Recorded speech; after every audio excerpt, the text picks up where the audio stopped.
Un fisquito de matemáticas, temporada 13.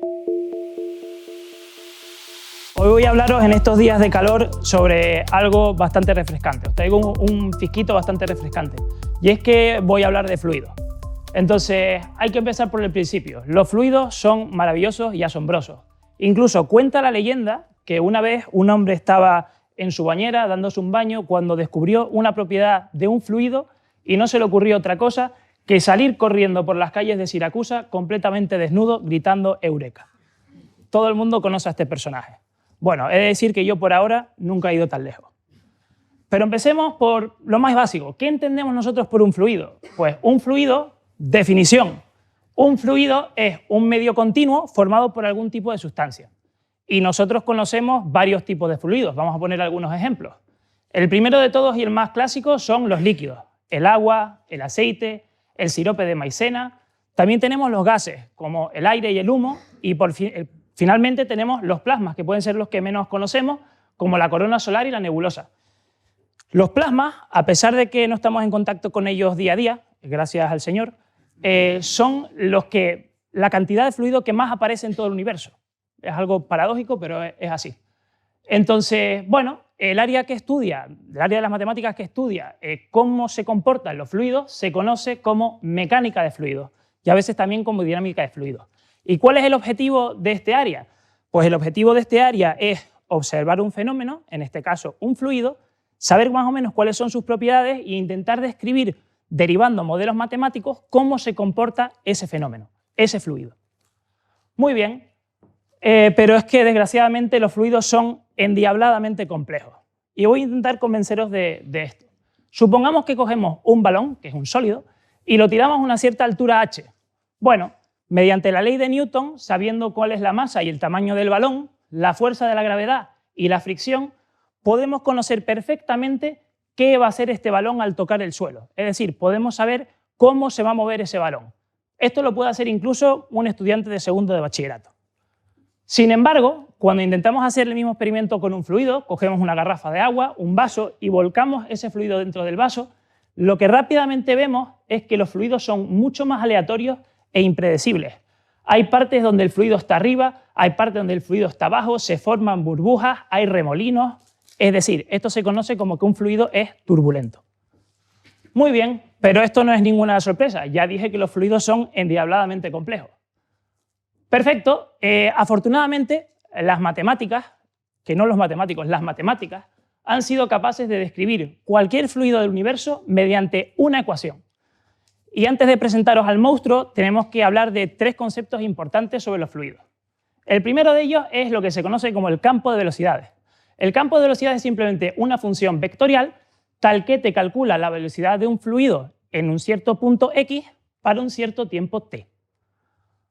Otra propiedad bastante importante es la presión de un fluido, que en vez de ser una función vectorial es una función escalar. Y todo el mundo sabe lo que es la presión. Y no me refiero a la presión previa a un examen, me refiero a la presión de cuando vamos a la piscina a nadar, vamos a tirarnos, se nos caen las gafas y tenemos que bucear hacia el fondo. Cuando nos tiramos a buscar esas gafas, empezamos a notar dolor en los oídos, la cabeza un poco embotada. Bueno, eso no es otra cosa que la presión ha aumentado. ¿Y eso por qué? Porque la presión es simplemente la gravedad por la altura. Entonces, cuanto más descendemos, más aumenta la presión. Y finalmente, otro concepto bastante importante es el de viscosidad. ¿La viscosidad qué es? Pues la viscosidad no es una función, es simplemente un numerillo, una constante positiva, que te mide la resistencia de una sustancia para fluir o para moverse. Aquí tenemos a Penny de Big Bang Theory con un fluido bastante viscoso en las manos. Perfecto, pues estos son los tres conceptos que necesitamos manejar. Estamos preparados para conocer al monstruo. Y el monstruo no es otra cosa que lo que se conoce como las ecuaciones de Navier-Stokes. ¿Y estas ecuaciones qué es lo que hacen? Pues estas ecuaciones son simplemente una igualdad entre las velocidades del campo y en la parte derecha las presiones. Aquí simplemente tenemos muchos objetos matemáticos, derivadas, gradientes, que todavía muchos de nosotros no conocemos, pero que conoceremos. De manera un poco heurística, lo que te dice esto simplemente es que la fuerza, que es la parte de la derecha, es igual a la masa por la aceleración. No es otra cosa que la segunda ley de Newton. Ok, pero ¿cómo funciona realmente esta ecuación? Pues esta ecuación funciona como una especie de máquina input-output. Nosotros le metemos un estado inicial de una cierta distribución de agua a tiempo cero, lo enchufamos en la ecuación y lo que la ecuación nos dice, si somos capaces de resolverla para tiempos posteriores, es cómo es esa distribución del agua en un tiempo t igual a t grande. O de otra manera, cuál es la velocidad en cada punto y cuál es la presión en cada punto de ese fluido para un cierto tiempo, ¿vale? Eso es como lo tenemos que entender nosotros.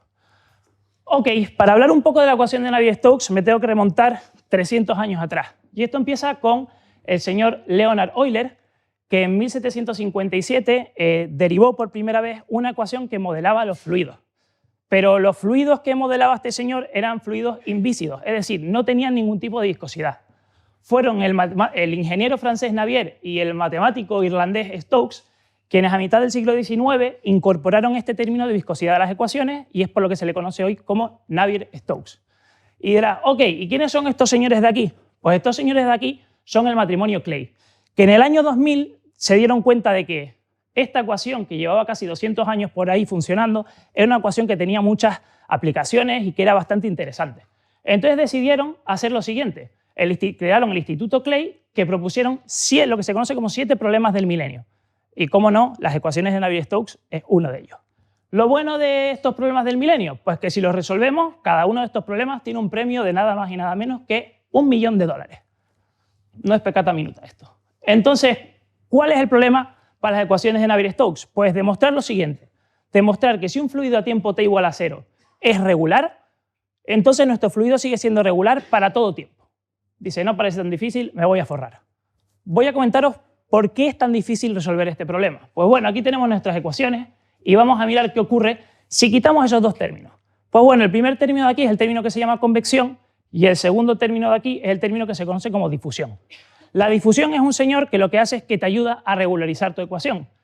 Y la convección es un señor que lo que te hace es justamente lo contrario, te vuelve tu solución mucho más turbulenta, se crean choques. Estos mis alumnos de cuarto conocen bien lo que es. Entonces, pues, ¿de qué va esta historia? Va simplemente de que si nuestro término convectivo es mucho más pequeño que el de difusión, nuestro fluido es súper regular y súper suave y no hay ningún tipo de problema. Pero si ocurre lo contrario, nuestro fluido es completamente turbulento. Entonces la pregunta queda bien clara. ¿Cuál de estos dos términos es el que domina en la ecuación? ¿No? Esta es la gran clave. Si logramos probar que el que domina es este tipo de aquí, nuestra ecuación para tiempos posteriores va a ser siempre muy regular. Si ocurre lo contrario, lo que va a ocurrir es que nuestra ecuación va a tener algún tipo de singularidad. Bueno, pues esta pregunta, ¿cómo la intentamos atacar? Pues la intentamos atacar de la siguiente manera, utilizando una cosa de las matemáticas que se llama análisis funcional. Y en el análisis funcional tenemos, pues bueno, tenemos la teoría de operadores, tenemos teoría de la medida, podemos definir un producto interno entre dos funciones, y utilizando todas estas cosas, ¿qué es lo que podemos hacer? Podemos comparar cosas. Comparar un número con otro número es muy sencillo, uno es más grande que otro.